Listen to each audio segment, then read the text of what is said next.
What's up everyone, welcome to ZealPlex, and in this video I'm going to be teaching you about how you can take the photo size and reduce the size and compress it, and the quality is going to be same as before. So this website that is named as tinypng.com is going to go and help you out with that.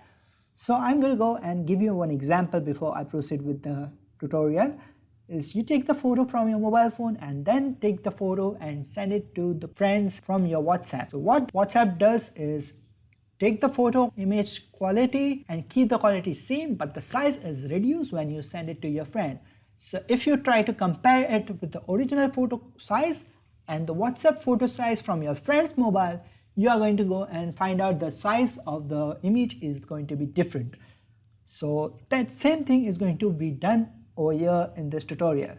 So right now I'm going to go and show you one example. Like I have taken the photos from my camera and the size of the image is almost like 3 MB. So what I'm going to do is take this photo, go to the website, drop it right over here, and it is going to go and reduce the size from 3 MB to 1 MB or something, but it is going to go and compress the image and keep the size as low. As you can see right over here is like 5.8%.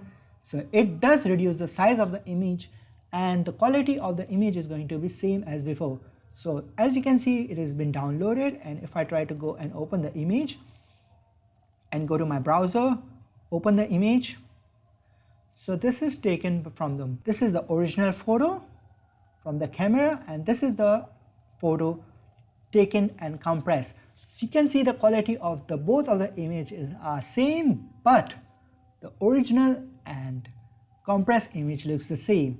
But if you compare it, the size of them, 3 MB, 1.3 MB, so it's like more than half of the size of the original image. So quality is same, but the size is different.